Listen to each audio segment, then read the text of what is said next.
Hello and welcome to the Two Robbies Podcast, your destination for in-depth discussion and analysis of the Premier League. I'm Robbie Mustoe, he's Robbie Earle, and here are today's topics. We take a dive into the race for the top five that has come to a boil as Chelsea's massive win over champions Liverpool put them level on points with Newcastle, who let 2 points slip against Brighton. Manchester City and Aston Villa secure narrow one-goal wins that keep both their Champions League hopes alive. And Arsenal leave the door open against Bournemouth and let 2 late goals in, harming the Gunners' momentum ahead of their crucial Champions League semi-final against PSG. That's what we've got coming up in today's episode. Okay, mate, let's, before we get into the football, let's talk about a fabulous weekend we've had down at the Kentucky Derby, the 151st running of the Churchill Downs, the slightly inclement weather, Rob, but didn't really matter to us and most of the racegoers down there. It's fast becoming one of my sort of favourite days in the sporting calendar. To have us down there, Rob, and I don't know quite what our bosses were thinking when they decided we were going to open the show on Saturday morning because Bex had double duty and doing late. Yeah. So me, you and Tim kind of holding the fort. I don't know if holding's the right word, maybe dropping the fort, but we scrambled away through it, mate. We got on air and we got to the 10 o'clock windows and Lady Lowe came and took over as she can only do. Yeah, it's fun, mate. It's fun, mate. And you know, we all know you like to dress up a little bit, and you brought your fancy hat for the Saturday, the big day, and of course that forced me and Tim to go and buy a hat for the occasion, which was fair enough.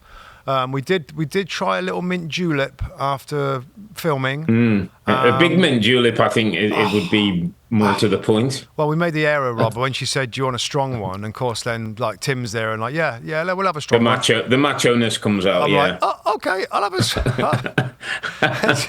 Honestly, the pause like this. I'm like, wow.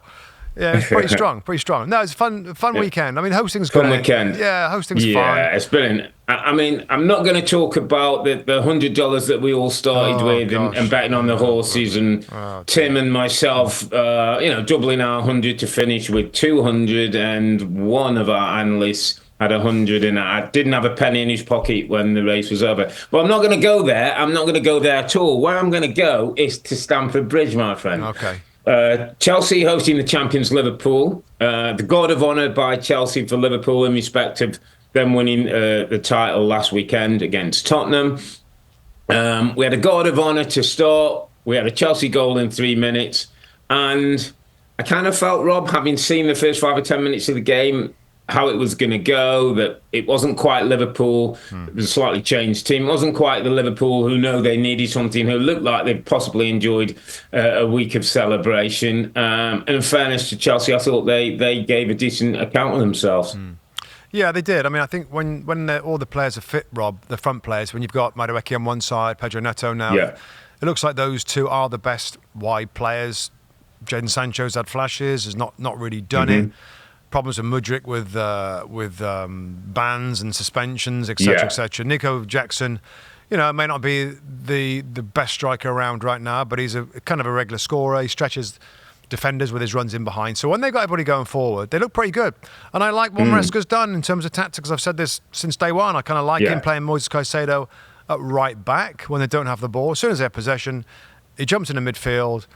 Romeo Lavia slides over. That's a strong base. Pushes Enzo Fernando forwards on one side, and it pulls in Cole Palmer on the other side, and you end up with this box thing that we've talked about with them. And Palmer Rob was important, had a good game. That four-man midfielder just talked about in possession gave Liverpool all sorts of problems. I mean, quickly back on Liverpool. Was it 6 changes? And I get it. Like, others deserve to play, is what I think he said. Yeah. You might want to look at the likes of Harvey Elliott. Darwin Nunez, Curtis Jones. I mean, he knows Curtis Jones. I think Curtis Jones is I think he's going to be part of the picture, Yeah, maybe Harvey Elliott is he potentially one that might go to release some funds for others? I don't know, possibly. Chiesa comes in, gets his 5th appearance, Rob, which means he can get a Premier League winners' medal when they're all given out the last day of the season.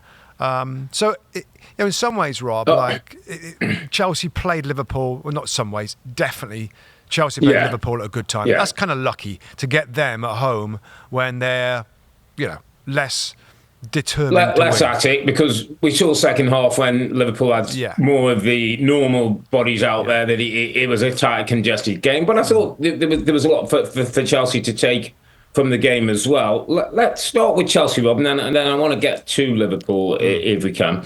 But from Chelsea's point of view, Rob, and I think Enzo Maresca's talked this week about, when I look at that Liverpool team and I look at, when they're at it and what the things that have held them in great esteem this season, I look at a goalkeeper, I look at a centre-back, and I look at a forward.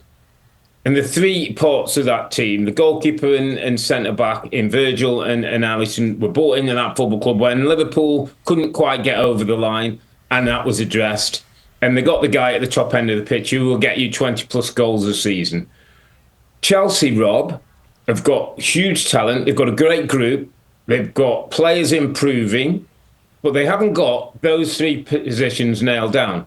They haven't got a goalkeeper you can rely on. I'm still not sure they've got a centre-back who you build your team, your back four around, and they haven't got a centre-forward who you can rely on, who can get you those kind of goals. For all that sport and for all the age, might they need to go and get a slightly more experienced-looking three players, Rob, who are not always 21, 22 with potential? They might be 25, 26 with 150 games under their belt. Yeah, quite possibly. I agree with you on the goalkeeper.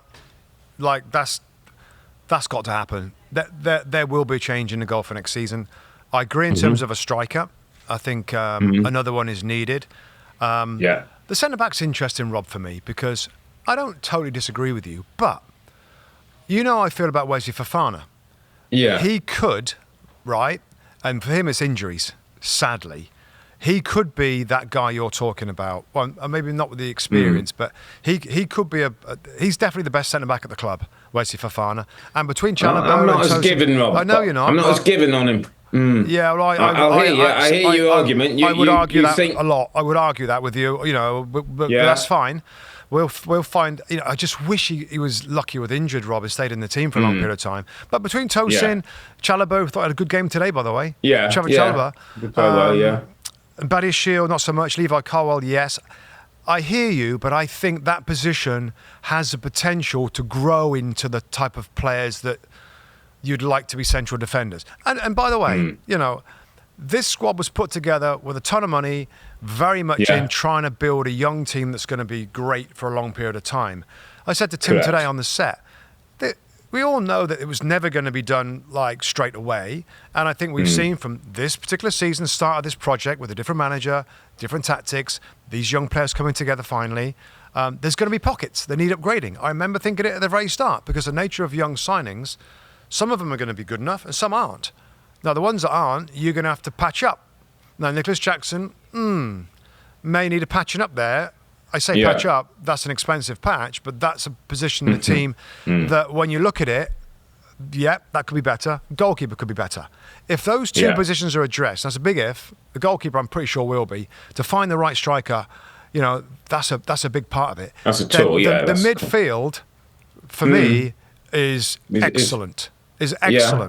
And let me roll on to my underappreciated performer. It's Romeo Lavia. Now, again, an important player that's been really unlucky with injuries, but since he got injured, Enzo Maresca and another kind of Chelsea blogs that I've read talked about the physicality of Lavia in that midfield. I know that Caicedo was still playing, but Lavia, he also brings physicality. He's 21 years of age. He's really good on the ball. And the Chelsea that we saw the blip like in the last 2 or 3 months really, was without Lavia. He is back now, and so is Nicholas Jackson, and all of a sudden this starts to look a lot like the Chelsea team that was pretty good early on in the season. So, just a side note, Rob, I'll throw it back to you on this one. We know what happened in the summer with Moises Caicedo and Romeo Lavia. They were wanted by Liverpool. Could have been Liverpool. Could have been Liverpool players. Do you think either of them look at this and like, I was going to ask you exactly the same question. We must spend too much time together in Kentucky. What do you think? Do you think they'll regret it? I mean, they committed to the club, but was it a mistake by any of them? I don't think you can look back at it as a mistake, Rob. I think you are where you are. It would have been interesting to have seen Caicedo in that midfield. Would he have been Gravenberch? He would have been. Would that have been? He would have been Gravenberch. I might argue that Gravenberch is a better footballer. Caicedo might be have better physicality to that role and more defensive. But I would say Gravenberch has got a little bit more technical ability than Caicedo. Yeah, I don't disagree with that, Rob. But I think Gravenberch is more of an 8. I think his natural attributes. Yeah, maybe.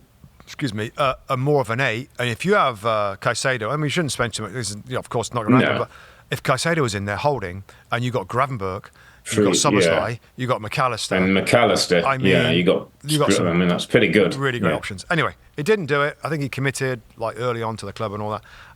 But no, I just wanted to give a shout out to Lavia. I think he's an important player for Chelsea. He's 21 years of age. He was 78 million dollars from Southampton.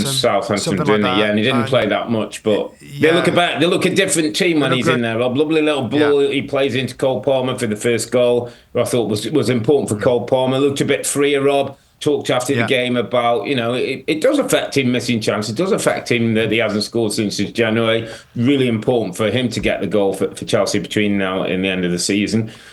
Just want to turn to the champions, Rob. In terms of, and you've mentioned one guy. So you Darwin Núñez. Yeah. Is there maybe another forward that might be surplus? You've talked about Harvey Elliott. I mean, in terms of what Arne Slot does taking this on, I mean, Liverpool have won it.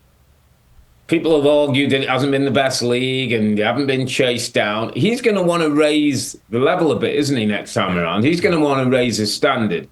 Are we talking about maybe 2 or 3 kind of big signings here for Liverpool? Maybe Chiesa hasn't worked. Do you change that money and get him off the wage structure? We don't know. The Trent situation. I heard you on the show. Yeah, we still don't know for sure. I mean, I think most people would say it looks like he's going to go, but there is still a chance that pull of Liverpool might keep him. But let's just say Trent goes and 1 or 2. Have Liverpool got to go and get 2 or 3 who challenge starting places, or are we talking about 2 or 3 who fatten the squad out, sit underneath this 11? No. You got to make the 11 better, Rob. Why not make the 11 better? Yeah. That's the way to go. They are going to have money to spend. They've done very little. Well, saying that, last summer they did very little. Before that, they brought in that was when the whole new midfield came in, with Szoboszlai and everybody else in there. But no, there's money available because of they haven't spent much money over the last couple of windows. I think Darwin Núñez will be let go. That is more. Yeah. That's a good amount of money to come in, Rob. I mean, he's a good age. He's going to get chances. He always gets chances. He's going to be a good pickup for somebody else, whether in the Premier League or somewhere else. So that's going to be another 40, 50 million pounds, $60 million. And money off your wage bill, Rob, as well. That's another big thing. The salary you've got to pay. Yeah, I mean, they'll be obviously replacing with others. I mean, it's really great that we've talked before. Salah's staying, but Van Dijk's staying.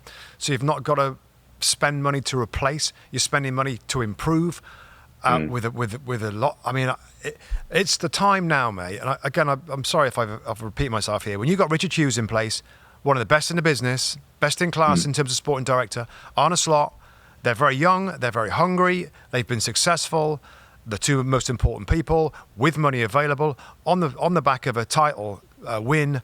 This is the time for Liverpool to seize it, Rob, and it could be the start of something. If they get 2 players in the summer that make this 11 better, right? Particularly maybe another striker that's going to get to add to the goals from everybody else. That's a huge piece if they can find that.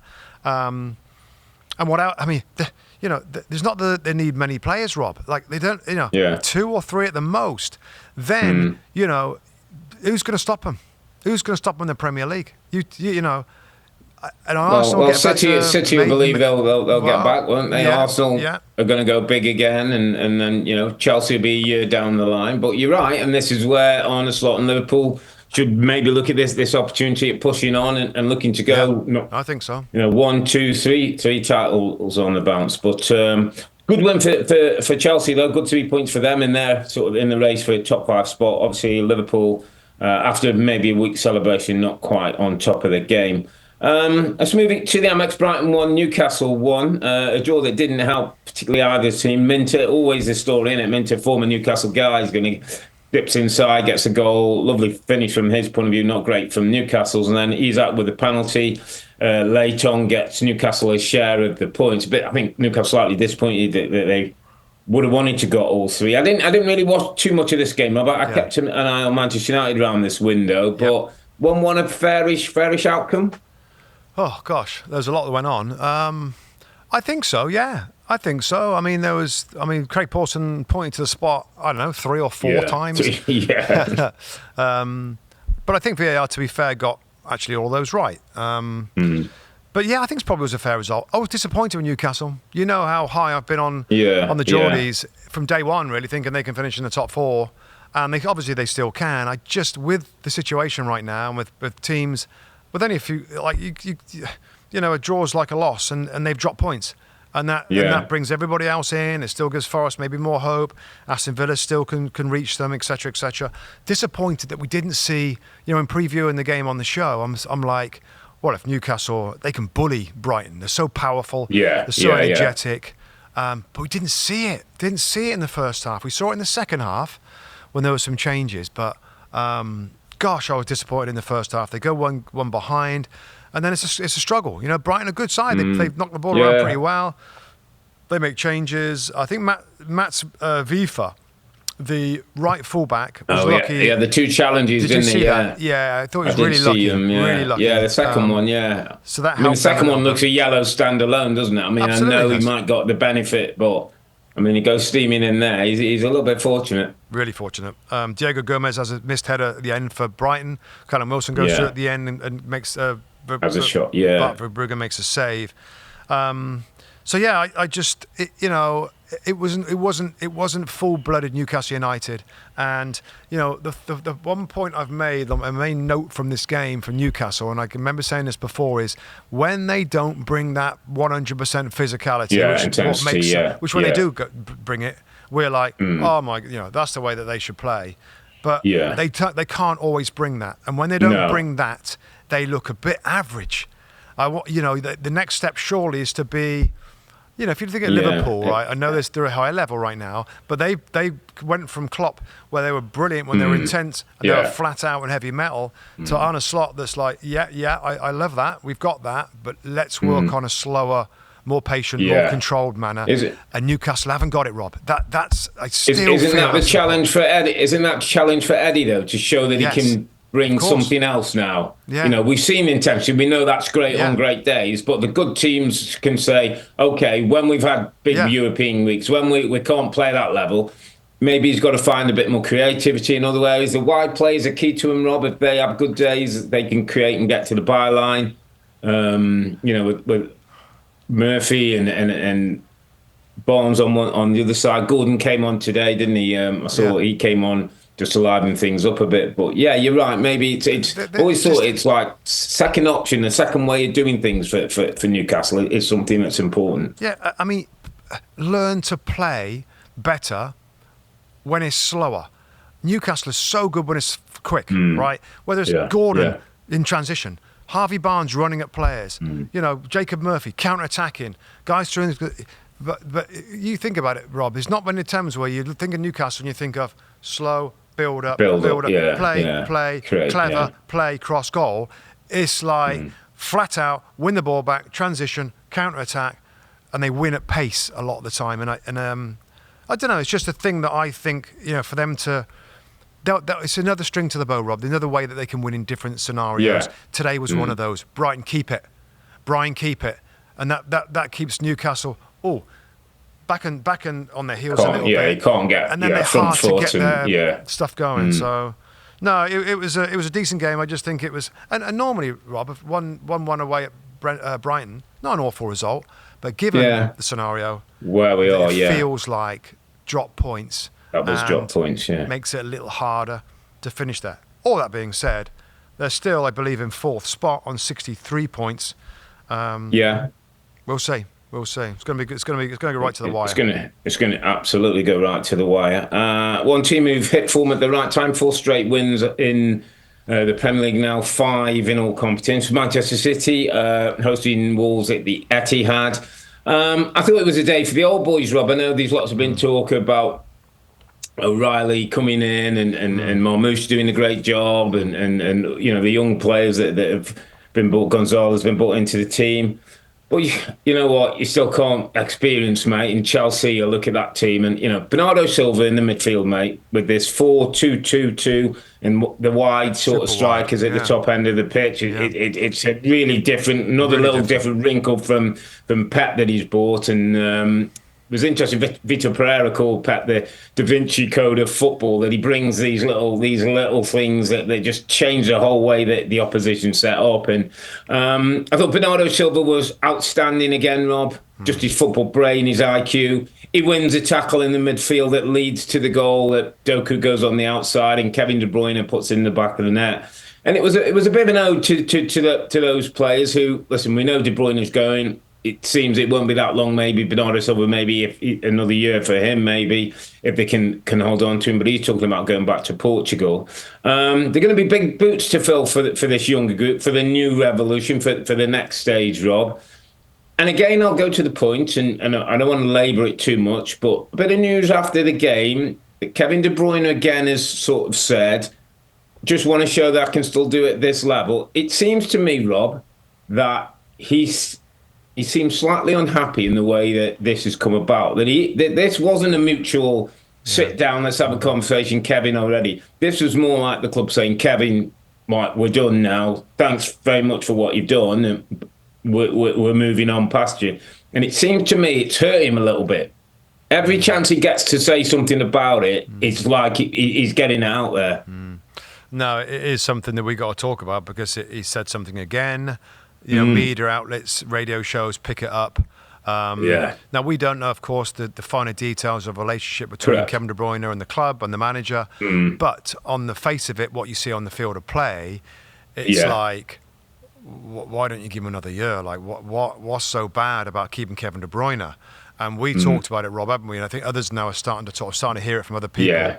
Like, Mikel Arteta, how about getting on the phone to Mr. De Bruyne and come to Arsenal, between you and we know each other. Remember, we've worked together before. We know each other. And you're a winner. And Arsenal, we know how to win. You've done it multiple times. You know how to create goals that have been a bit lacking from Arsenal this year.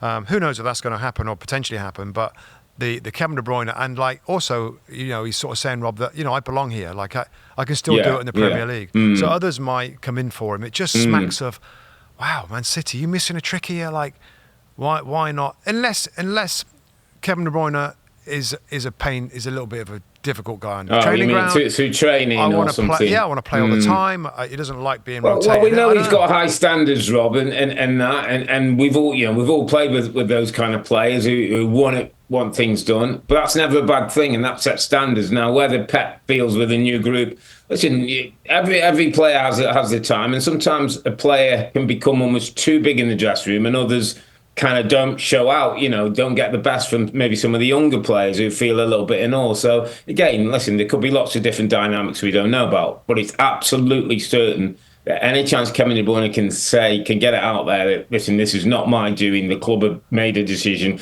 and I'm being moved on, he's making sure, and he keeps saying, I can play at this level, which makes it sound like, listen, any other Premier League club who's interested in a midfield player who can still deliver ball as well as anybody in the league, he's saying he's around. But it was a good game, interesting game. It's the Wolves team, Rob, under Vitor Pereira. They cut 6 straight wins coming into the game. Tell you what, they don't have to play good football now. They don't have to contest the game, create opportunities.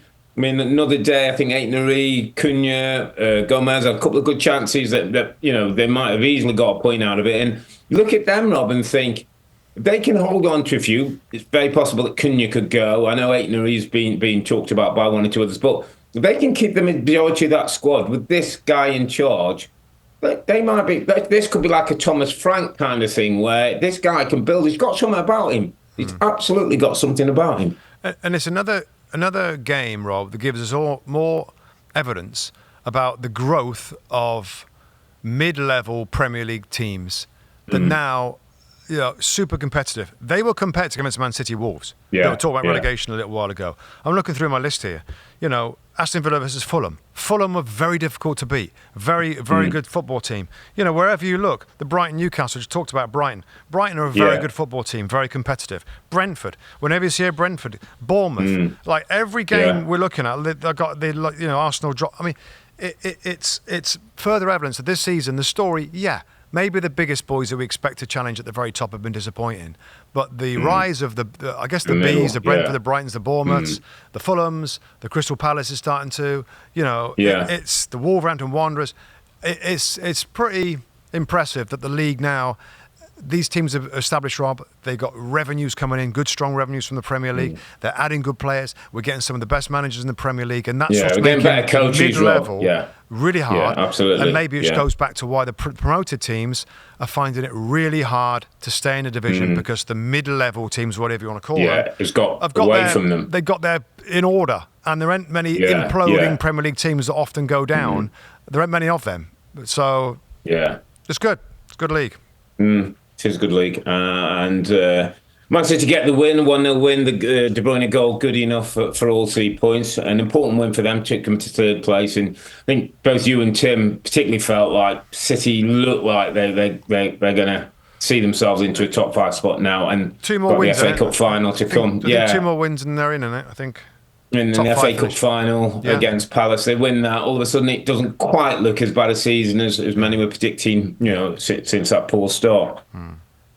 Let's go to Aston Villa. Aston Villa 1, Fulham 0. As you mentioned, talked about this game. Villa go ahead, courtesy of a set piece. It was the early game Saturday morning. Tielemans from the corner kick gets the goal, and then Fulham again contested. It wasn't by any means easy for Aston Villa, but in the end, 1 goal was enough, gets the job done. It was an important win for Villa because they were 57 points, just starting to look out of things, out of the Champions League, lost last weekend in the league as well. So I think I still feel that Unai Emery's team have a chance because of this guy in charge, but if the side's in there, Rob, they're just looking like maybe the one who's tiring a little bit, who's just maybe lost their way a little bit. We talked about them like the Asensio's not quite as sort of sparkly as it was a few weeks ago. Rashford's now carrying a bit of an injury. The Ollie Watkins things, sometimes there's a bit of a scratch in the head, whether he's a starter or not. Morgan Rogers wasn't quite on his day. And listen, players have off days and that happens, but just wonder if it's slightly catching up with them, the number of games and just the output that these players have given over the last few times. With 3 games to go, Villa, just another really, they need their energy, Villa, to be good. They play best when they got their energy, and when they haven't, it doesn't quite look as smart. Well, it's so difficult. Like, it's so hard. Like, we watched Aston Villa destroy Newcastle United at Villa Park. Yeah, 4-1. I mean, that long ago. And you're looking at that, and you're like, 3 weeks wow, in it. Like they've just had it tough in the Champions League. They're out. I mean, look at this team. They want more of it. They enjoyed it. They deserve to be there. They want to be there again. And then you see this game where I'm watching it. I'm like, wow, they look dead on the feet. Very little, not much energy around Villa Park in the first half. Stepped up a little bit in the second half, Rob, and the goal, early goal from Yuri Tielemans from a set piece. Yeah.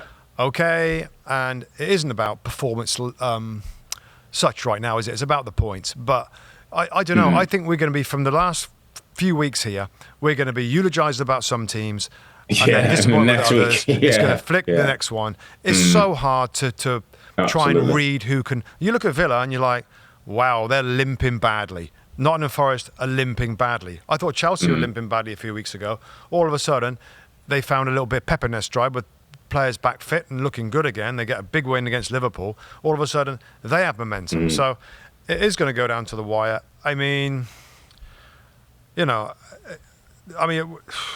Forest and Villa are on 60 points. Well, the Forest got a game tomorrow. Should we just move on to Forest? Forest got a game tomorrow. Yeah, let's just Forest got beat.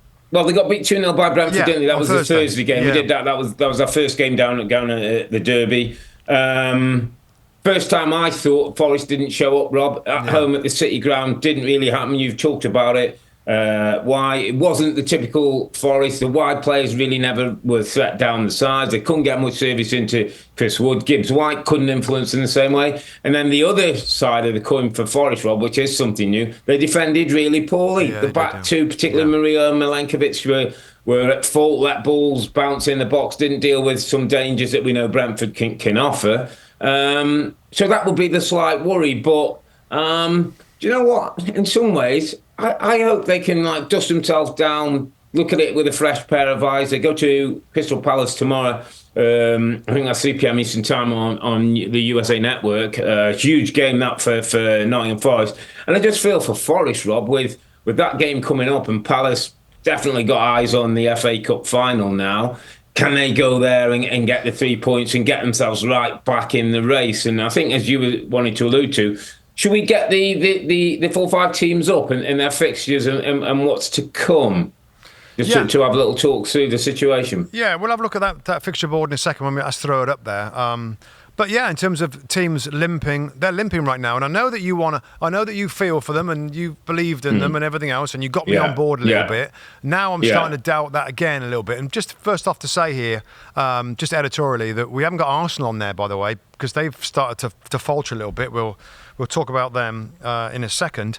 But this is what's left over. I think they'll be okay. And let's go left to right here, Rob. Let me talk through this left to right. So we see Manchester City. They've won the last game 1-0. They've got Southampton away, Bournemouth and Fulham. I think 2 wins out of that gets it done. I think we can. I think we can take them out of it, Rob. I think we can take them out now. And Arsenal not on this board. Two spots. Arsenal should get it done. We'll get it done. Should get it done. We'll get it done. They will get it done. So we're talking about the four teams. Yeah, 4 teams for 2 spots. Right. Newcastle United drew this game. They've got Chelsea at home next. That's massive. Game. That's Sunday. Massive. It is massive. Yeah. And then Arsenal away, Rob. And then they've got Everton at home. Gosh. The next 2 decide it, mate. They might get to Everton and have a great chance, or could be out of it. If they got beat by Chelsea and Arsenal, that could be them out of it by the time they play Everton. Yeah, and then we slide across to look at Chelsea's fixtures, Rob, right here on the graphic. And of course, the second one down, the next one on Sunday is Newcastle away. So Tough. Yeah, well, you say tough. Newcastle away, what have they got? Can they go there and win? Man United at home looks like the easiest game in the league right now. Man United at home is the easiest game. There's not an easier game in the Premier League. Especially if they made it to the Europa League final, it might not be. So Forest away, last day of the season, Champions League decider, winner goes in, could be huge. On a one-off at Forest, they will fancy themselves, Chelsea. They will. I mean, I'd love that game. But I might fancy Forest there. But yeah, that could be the game, couldn't it? That could be all eyes on that one on the final day. So let's look across. Let's look at Forest. So they got Leicester at home, winnable. I know it's a derby, but winnable. We've got Palace away. Palace away. Tomorrow, sorry, that's tomorrow. On the Monday. Yep. Yeah, so that's a game in hand. Yeah. So kind of feel like they need to win that one, Rob, to get themselves in a good spot. I mean, at this point, it feels like a must-win, but do we need to say that? There's only a few games left. Like, these are all must-wins, and people are going to mess up. People are going to mess up. But Leicester at home, winnable. Banker. West Ham away right now, winnable the way West Ham play. Yeah. So Chelsea at home with a chance to win is a massive game. So 3 winnable games ahead of Chelsea. And then let's go to Aston Villa. 60 they're points. away 60 points. Away at Bournemouth, tough. Yeah. At home to Tottenham, win. Yeah. Win. Yeah. Win. Away at Man United, last day of the season. If United are in the Europa League, win. Yeah. Boy, so I know that. There's names. There's Tottenham and Man United. So you would think in normal circumstances, but both of those could be have European football on the mind, Rob. So it's going to be vesting teams. So listen, lots of twists and turns, I'm sure, that over the next 3-4 weeks before we get to the end of May. But yeah, I'm not losing my love for football. I'm on the Express, mate. I'm on that Forest Express. I don't even know what I've said now. I've gone back so many blooming times. I don't even know what I've said now. I think You're sitting next to me on the Express, don't you, Warren? Yeah, you pulled me on that, and I flipping didn't want to be on it, really, and now I feel bad about being on it. So, yeah, we'll see. It's going to be great. Next Sunday, please tune in, everybody. Please tune in for that. That game is going to be an amazing game. Newcastle take on Chelsea. St James's Park next Sunday for, a very key part of this whole thing. Whole part of points towards Champions League football. Let's go through some other results, Rob, that were this weekend. Yeah. We did the Arsenal game, didn't we? It was the last game on Saturday before the Derby race. Arsenal at home to Bournemouth. Arsenal go 1-0 ahead, courtesy of Declan Rice on his 100th appearance for the Gunners. Gets a goal, played a little bit higher. Partey was back in the team after the suspension in the Champions League. Odegaard played one side. Rice played a little bit higher, made a few runs into the box and scored himself a nice goal. Kind of goal that when people say, there's more in Declan Rice, that's the evidence. But second half, I think actually when Rice came off, Bournemouth started to have chances. They've got an incredible system, Rob, way of playing.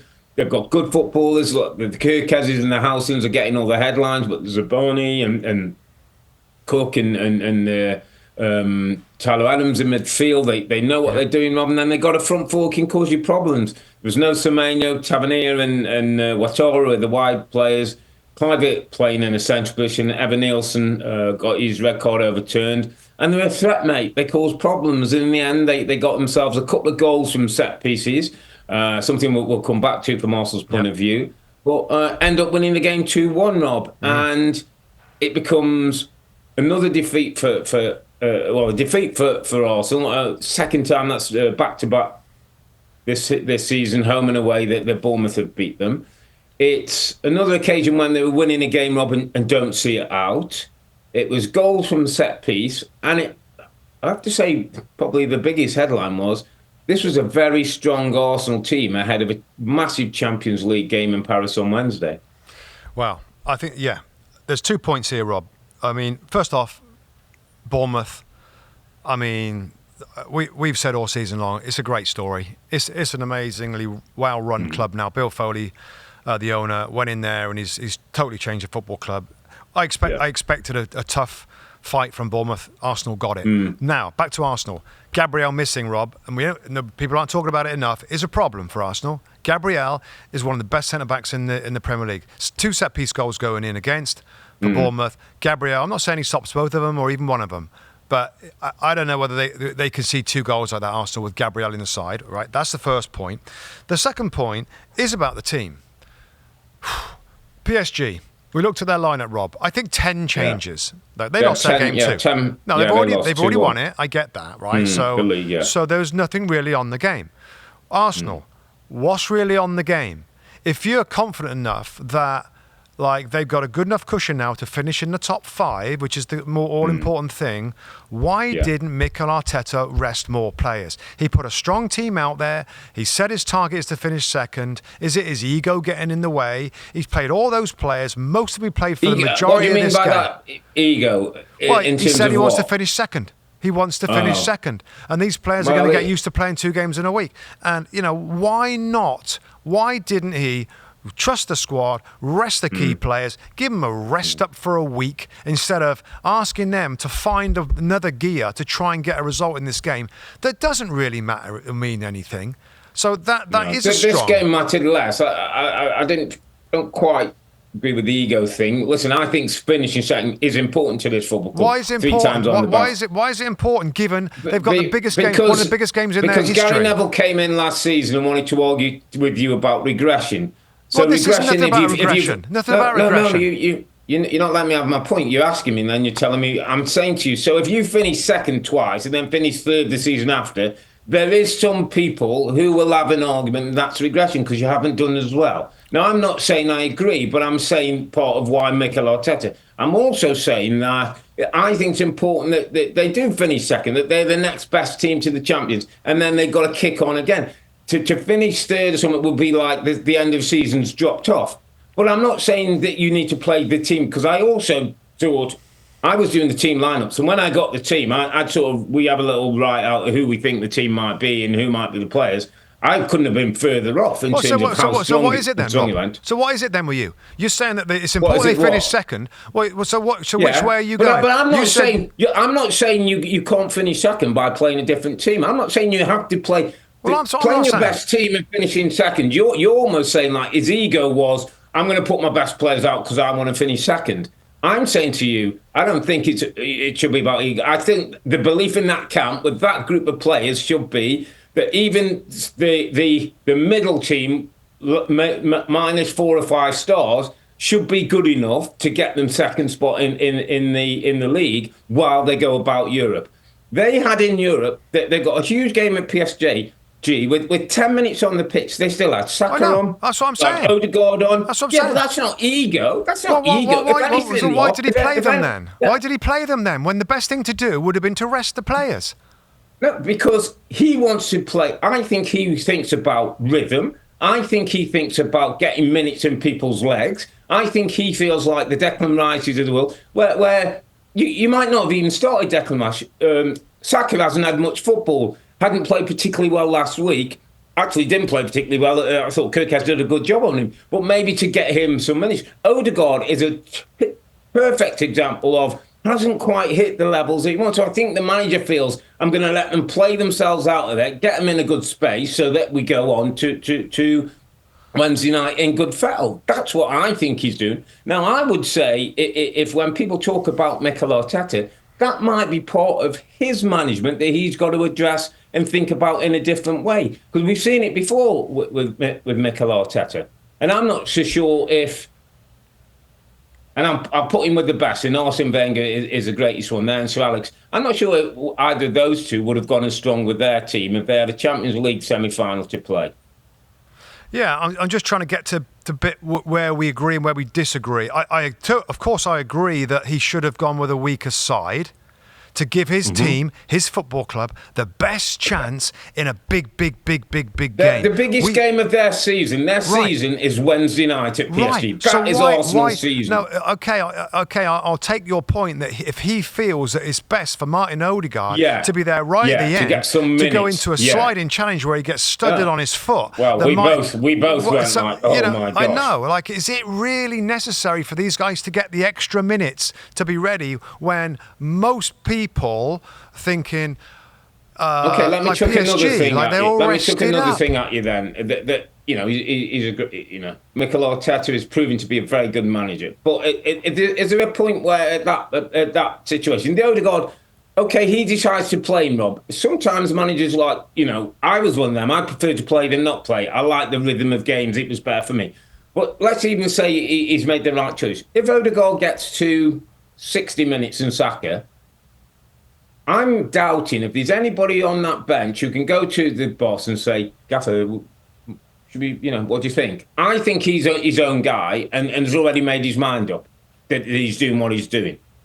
Who, the manager? And sometimes the manager, yeah. What, so he had it in his mind to definitely play these all the way through. They played a game last week in a Champions League semi-final. I think he has, Rob, because he didn't look to me like at any point he was singing. We saw last 5 minutes, didn't we? 3 changes after they made the one change. I think Rice came off was the only changes he's made. I think he was caught up in the game. He wanted his team to win. He will, and I'm saying maybe is there somebody? Does he need somebody in the back room who's strong enough to go?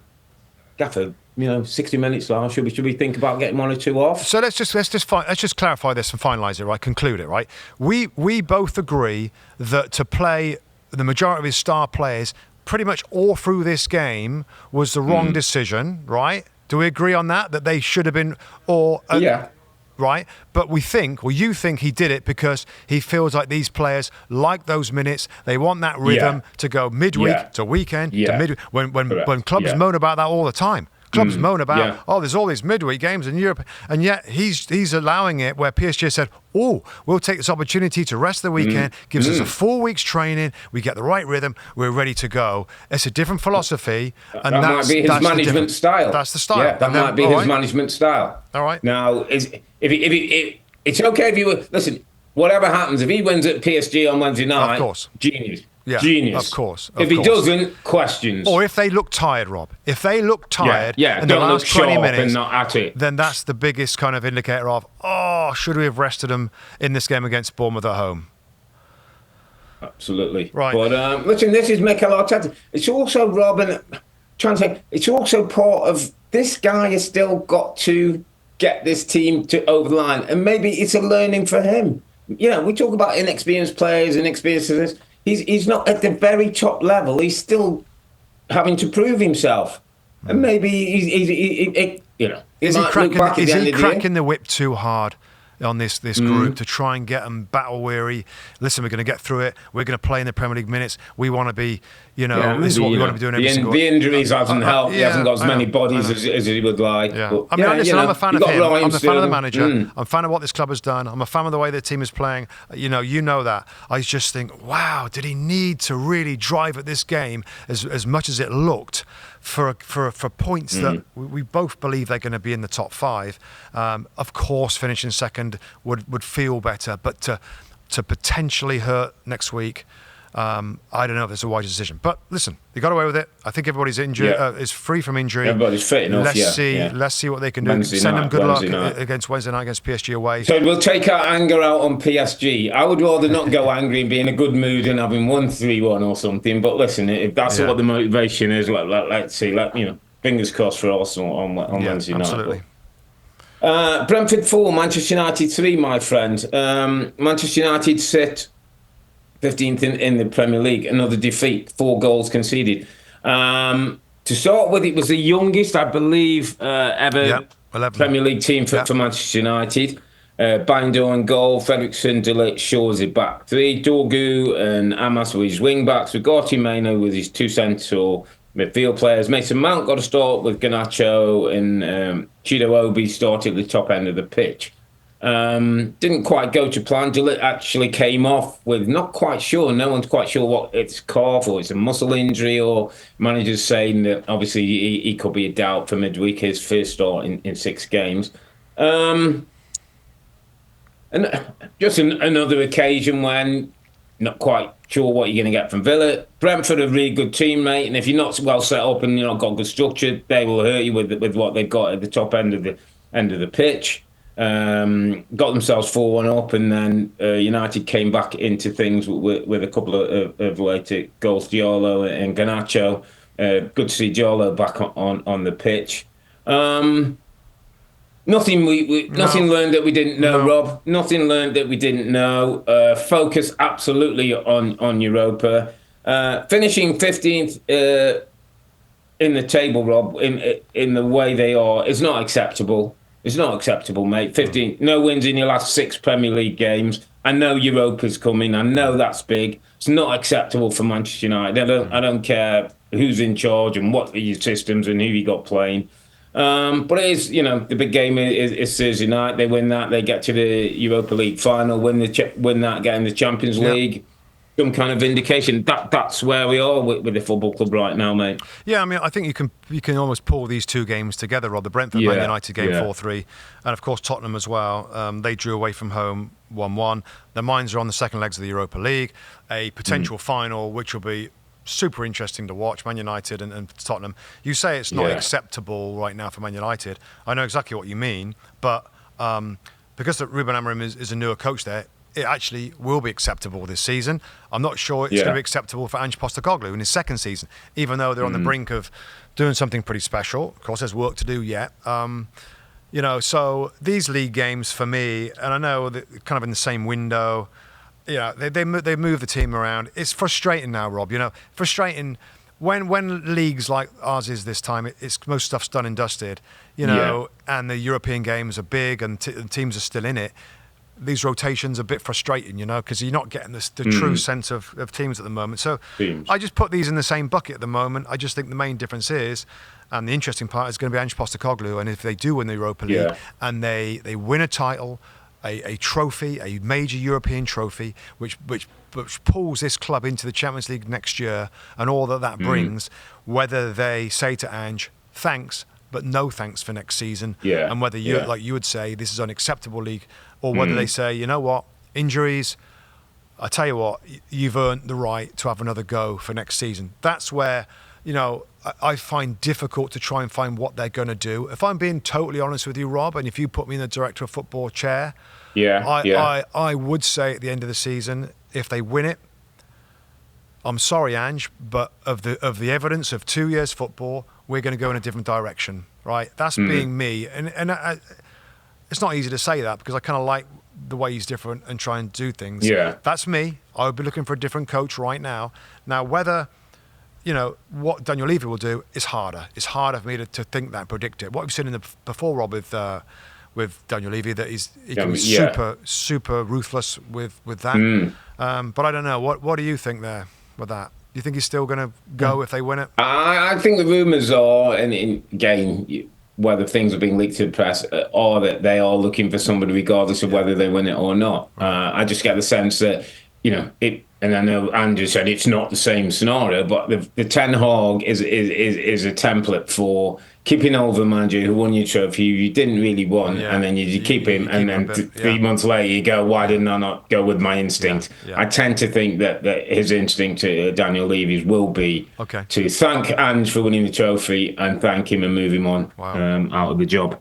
But my harsh, but that's the way football goes. So both United losing, Spurs getting a draw at West Ham, but very much Thursday night Europa League football for them, the key. Both of them have not maybe, injuries, a bit of a worry for United, whether they would have started. Madison, a bit of an injury worry for Spurs. Rob had a big game, so we'll have to see who are fit and who plays in those games. Obviously, United got a better chance at 3-0 for Tottenham at 3-1. Just gives Berglund a little glimpse, should I say, into an early goal for them in that game, Robin, and it could be all on for Spurs, by the way.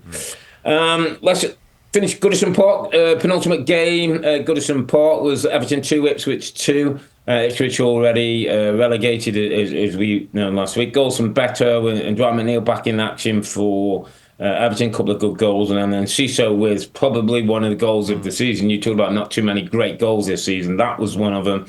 And then Hurst came on as a sub with a big, powerful header at the back post to make it a 2-2 draw, which kind of shows that they, should give Ipswich a little bit of hope. And I was just looking, and we talked about yesterday, Rob. Luton Town were 18th in the Premier League last season, got relegated. A bit like Ipswich, had a good go at it, weren't quite good enough in the end.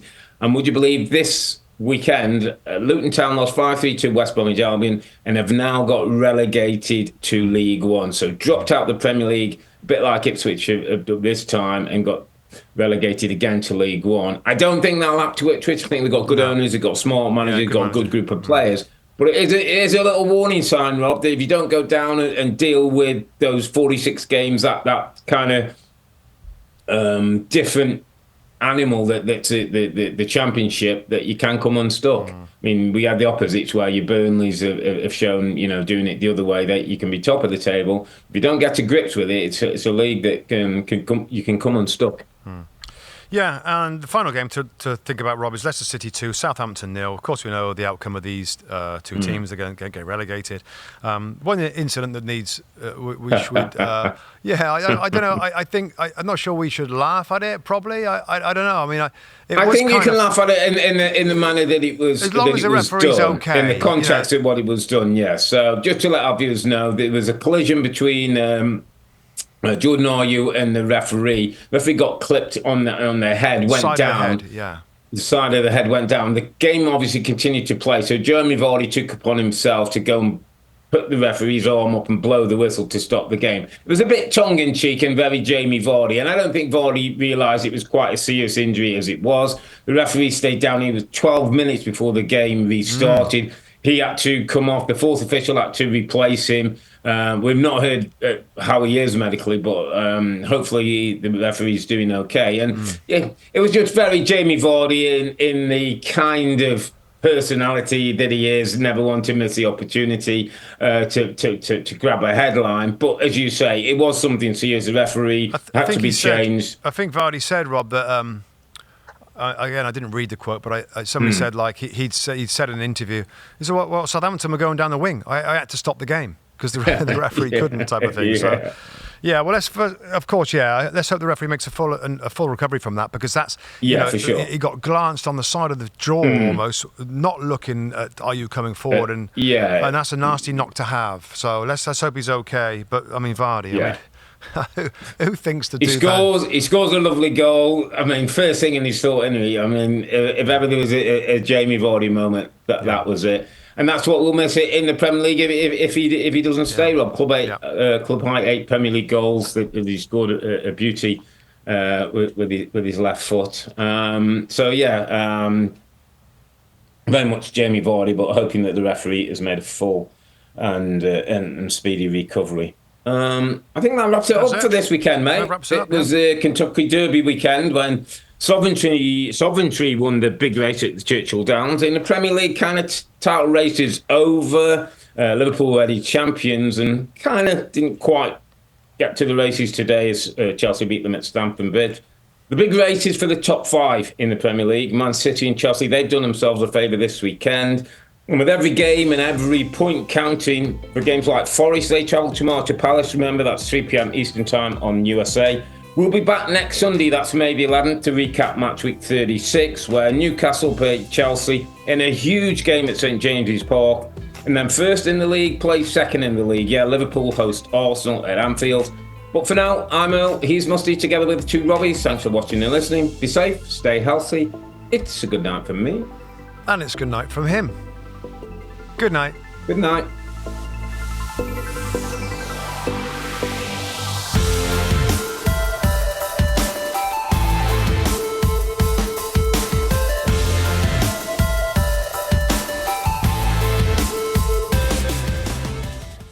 Hi, I'm Rebecca Lowe, and as we head towards the end of an exciting Premier League season, make sure you like and subscribe on the NBC Sports YouTube channel for more content like this.